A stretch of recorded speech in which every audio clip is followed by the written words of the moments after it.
Te invitamos a que veas esta entrevista porque estamos con la doctora Amelia del Sueldo, donde estamos viendo el tema de la educación sexual integral.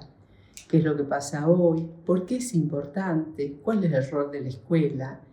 Y también, ¿cuál es el rol de la sociedad frente a esta problemática que hoy tenemos por la falta de financiamiento, principalmente de programas que tienen que ver con una mayor y mejor información y formación frente a una realidad bastante insegura en estos temas que estamos viviendo? Así que te invitamos a que nos sigas en nuestro canal de Central Espacio de Ideas.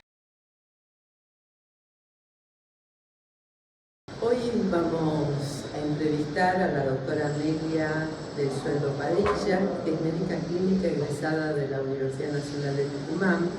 Es educadora sexual, sexóloga clínica y terapeuta de pareja.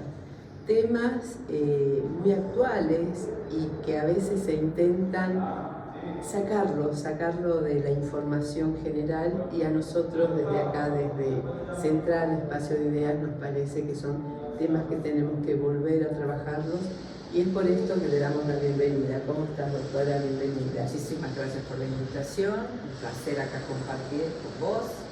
Y la verdad es que es un tema central. Es un tema central. ¿Por qué es un tema central hoy esto de ser educadora sexual o trabajar todo el tema que tiene que ver con la sexualidad y no la genitalidad con la que estamos acostumbrados a trabajar, ¿no? Esta diferenciación que vos hacés, sí, creo que es fundante en esto, porque muchas familias, cuando se les habla de educación sexual integral, en el acto piensan en la genitalidad. Entonces ahí surgen los miedos, los temores y los fantasmas sobre qué es lo que les vas a decir a tus hijos y a tus hijas, cómo vas a trabajar después, qué mensaje le vas a dar en las casas, ¿no es cierto? Si se contraponen los valores que se manejan. Entonces, bueno, decirles que la genitalidad es una parte así de lo que es la educación sexual integral.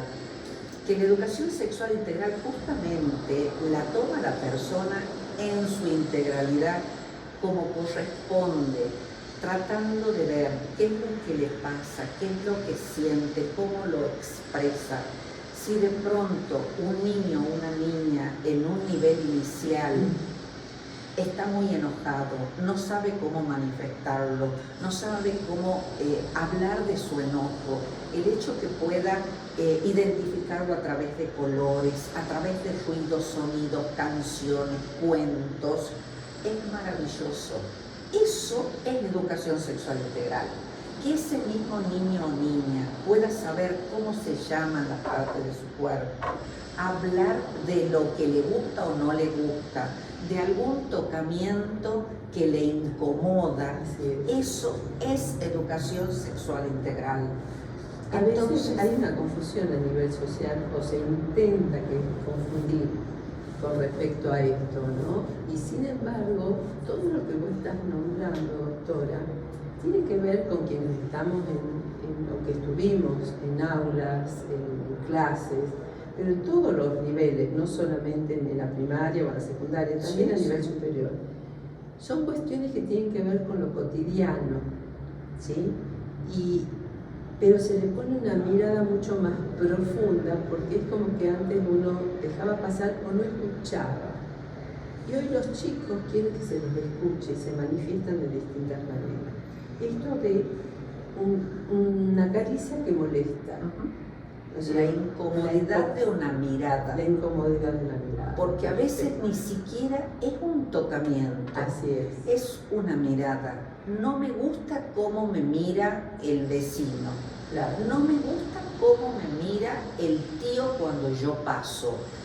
No me gusta porque siento que me tengo que poner una remera más larga porque están pendientes de cuando yo paso. Todo eso, ¿no es cierto? Niñas y adolescentes lo viven a diario. También los chicos, los varones. También los varones, sí. en mucho menor porcentaje. Claro. Porque si de repente esa niña va a una parada de colectivo, a un transporte público, se siente la presión de estas miradas, se siente la presión del contacto físico inadecuado y que muchas veces no pueden decir absolutamente nada. No se puede decir absolutamente nada por distintos motivos, supongo. Uno, porque no saben que pueden decirlo. Y el segundo, porque creen que es lo normal. Porque se naturaliza. Primero se naturaliza que tu cuerpo es de cualquiera que lo pueda mirar, decir, expresar, tocar, decidir. Y no es así. Entonces, ese cuerpo tan sagrado de esos niñitos y de esas niñas en jardín de infantes, en nivel inicial, que deben ser tan cuidados, porque uno como papá, como mamá, como abuelo, abuelas, tíos, lo que más quiere es proteger a esas infancias.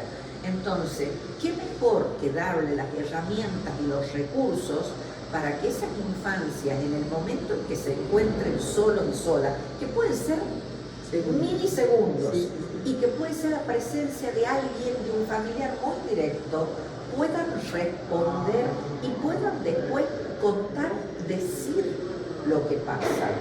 Si no, no pueden hablar. Y de pronto uno saber que lo que está diciendo ese niño o esa niña debe ser escuchado y no acallado, porque muchas veces desde las casas tendemos a decir: no, no debe ser para tanto, deben ser ideas tuyas, seguramente vos has estado molestando. O sea, muchas veces minimizamos estas situaciones. Así es. En esto de lo que estás planteando, que desde las casas, muchas veces también planteamos que, bueno, le prestamos atención, pero no creemos que sea. Y ahí viene la posibilidad de que sean instituciones como las educativas, como las escuelas, donde se pueda trabajar estos temas, para que sea otro espacio más que nuestras infancias y nuestras juventudes tengan como para plantear, para poder escuchar, para poder debatir, o abrir estos espacios también donde supongo que hay silencios y que quienes están a cargo de una materia o de un espacio, de un área curricular, lo puede interpretar. Por eso surge la educación sexual integral. Así es. Además, porque sabemos que la justicia nos demuestra, pero también nos demuestran los médicos, los psicólogos y todos los profesionales que trabajan, que la violencia intrafamiliar es muy grande. Así es. Y hablo de violencia no solamente de abuso, sino de violencia, porque todo esto genera, y estamos en un mundo violento. ¿Podemos vincular la educación sexual integral con la no violencia? Por supuesto, justamente esto que te decía, desde las pequeñas infancias, desde las primeras infancias, el hecho de poder expresar los enojos y no resolverlo a golpes al conflicto, el poder decir y poner en palabras lo que nos está pasando, justamente evita que llegues a la confrontación en el plano físico. Porque si vos puedes poner en palabras lo que a vos te pasa, es diferente a que recurras al golpe, porque en el golpe se acabaron las palabras, no hay palabras. Entonces, de pronto, con la educación sexual integral, cuando vos trabajás el respeto hacia uno mismo, el respeto hacia la otra persona, los derechos que tenés y también las obligaciones que tenés con respecto a las otras personas, es como que hace a una civilidad mucho más democrática, equitativa, y lo que permite que sean personas que puedan vivir y convivir sin situaciones de agresividad y violencia. O sea, que avancemos hacia un mundo sin violencia, justamente, que nuestro mensaje sea eso. desde la primera se infancia. trata, de esto se trata. Un mundo sin violencia, que circule la palabra, que se puedan tener espacios de escucha, pero también de poder hablar. Muchos jóvenes, cuando uno trabajó con ellos o cuando uno los entrevistamos, y en nuestros programas también, nos planteaban que en las escuelas, en algunas escuelas, estos temas se trabajan solamente a pedido de los jóvenes, pero siempre vinculado a la sexualidad, o sea, las etapas que están viviendo, al cuidado para evitar embarazos, y hablamos para evitar embarazos, pero hay un tema que no nos plantean que tiene que ver con las enfermedades que producen, como la sífilis, la gonorrea y demás, que producen estos contactos sexuales si uno no está preparado. ¿Y qué pasa en ese caso? O sea, y volvemos, ¿por qué la escuela debe ser quien lleva adelante esto? Y hay rechazo. Bueno, de pronto la escuela es la que iguala. La escuela es la que da el mensaje. La institución educativa es la que consigue que ese mensaje llegue a todas esas personas que concurren a la escuela. La maravilla de la educación sexual integral es que más allá del cuerpo docente de esa institución educativa, de los educandos que concurren a esa institución educativa, también tienen participación las familias. Claro. Pero ¿qué pasa con las familias? Muchas veces plantean reuniones con las familias que se va a tratar el tema de la educación sexual integral, algo que es una ley y que se debe plantear y se debe realizar y hacer dentro de la currícula en distintos espacios. No concurren, padres y madres muchas veces no concurren y muchas veces se muestran contrarios sin conocer de qué se trata. Entonces, es decirle, ¿por qué no se acercan? ¿Por qué no preguntan de qué se trata? ¿Por qué no averiguan cuáles son los contenidos que esa institución educativa a la que confías tus hijos e hijas les van a brindar para que tengan herramientas y recursos en determinados momentos de su vida? Eso no significa hacer apología de que tu hijo o tu hija va a salir a tener relaciones sexuales hoy, mañana o pasado. Simplemente que puede haber un amigo o una amiga de tu hijo o hija que está atravesando una situación y tu hijo o hija le puede brindar herramientas y recursos para que esa situación no termine siendo traumática. Así es. Entonces, esto que mencionabas vos sobre las infecciones de transmisión sexual, que es como que habían quedado en el olvido, porque digamos que con el HIV el mundo empezó a tomar conciencia, empezaron a usar preservativo, pero de pronto el HIV termina siendo una infección crónica. Entonces la gente pierde el temor, el miedo, y las otras infecciones estuvieron siempre. Eso es lo que pasa. Dejó de usar preservativo, porque las otras infecciones siempre han estado dando vuelta.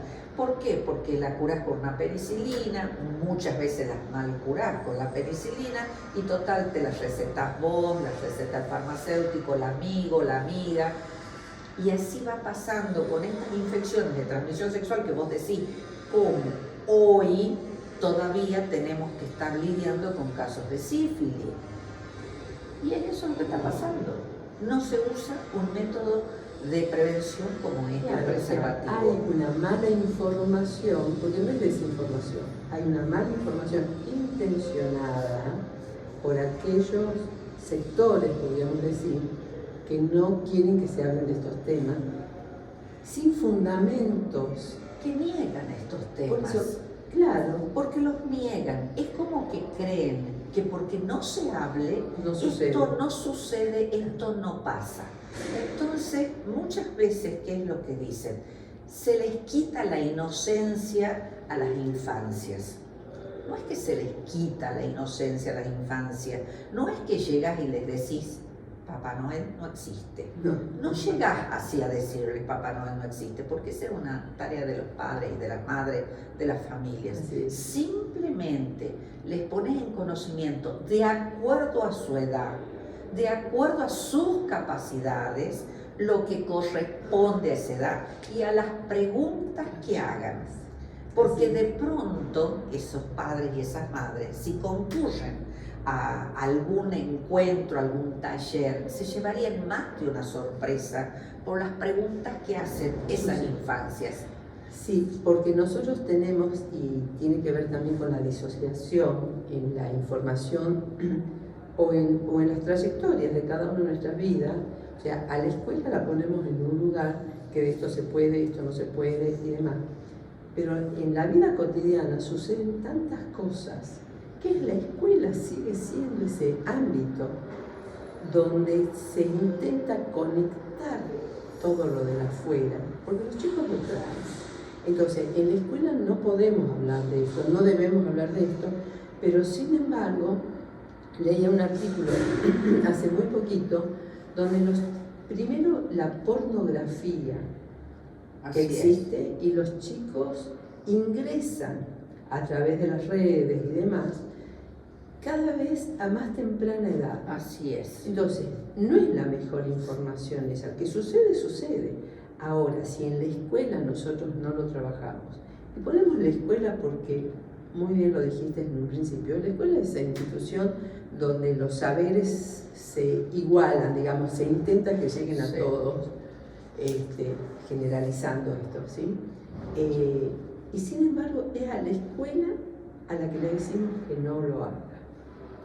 Digo, entonces tenemos mayores, de vuelta un recrudecimiento de las enfermedades infecciosas de origen sexual. Sí. Tenemos pornografía cada vez a más temprana edad. A partir de los 8 años, ¿no? Es tremendo. A partir de los 8 años, en muchas infancias, en la educación sexual que están recibiendo. Yo quisiera saber, esos papás y esas mamás que sin conocer los ejes de la ESI, de la educación sexual integral, están en contra de la ESI, favorecen el uso y el abuso de la pornografía en las infancias.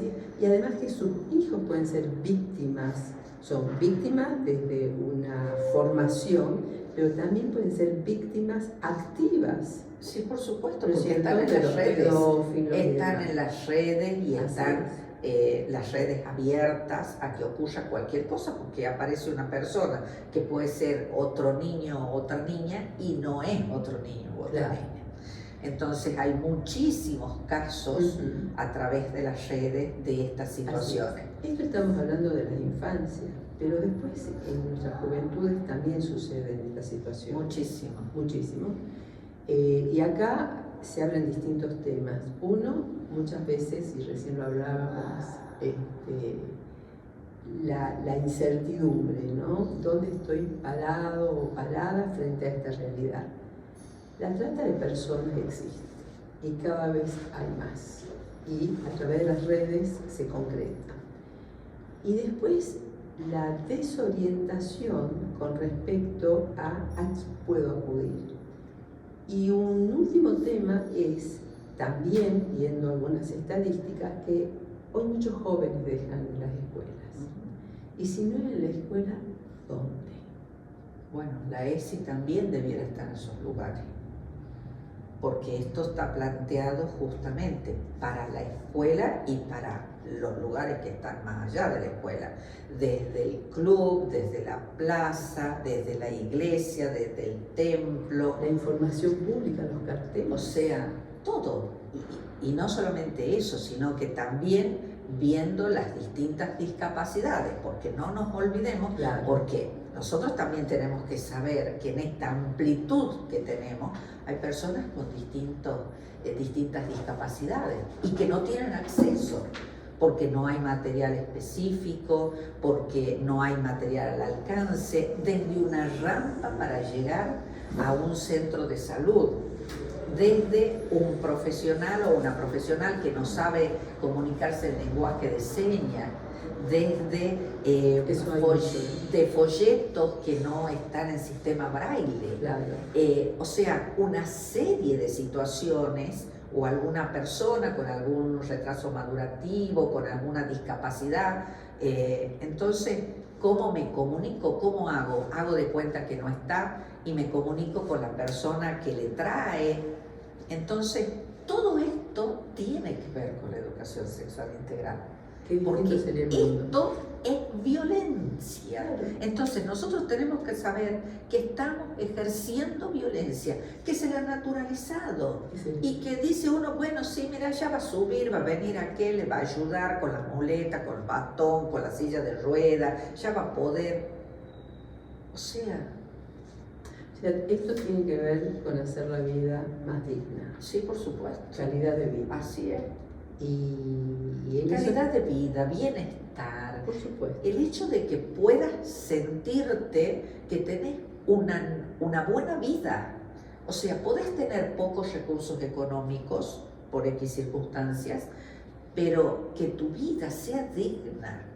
Que si vas a un lugar, sepas cómo manejarte y que del otro lado te atiendan de la misma manera y te asistan, que vos conozcas tus derechos y que no necesites hacer exigibilidad de tus derechos, porque del otro lado también los conocen. Entonces van a responder de la misma manera. Esto es educación sexual integral. Y después tiene que ver con el nivel laboral, el famoso techo de cristal, tiene que ver con el desenvolvimiento en la vida misma, las posibilidades y oportunidades que se dan. En estos momentos sabemos que hay un desfinanciamiento de estos programas, incluso algo que fue interesante fue una canción sobre los secretos, que es muy conocida, muy linda. La primera vez que yo personalmente la escuché me emocionó, ¿no? Porque cómo le damos herramientas a los chicos para que puedan hablar, esto, o sea, que circule la palabra, ¿no? Y la educación sexual integral tiene que ver con el mejorar todas estas cuestiones. Te agradecemos muchísimo, doctora, siempre tan clara, siempre tan cordial, porque también hay que tener cordialidad en poder expresar estas ideas y estas propuestas que no asustan, todo lo contrario, que invitan a que conozcamos más. Y bueno, agradecerte por estar en este espacio. Gracias a vos.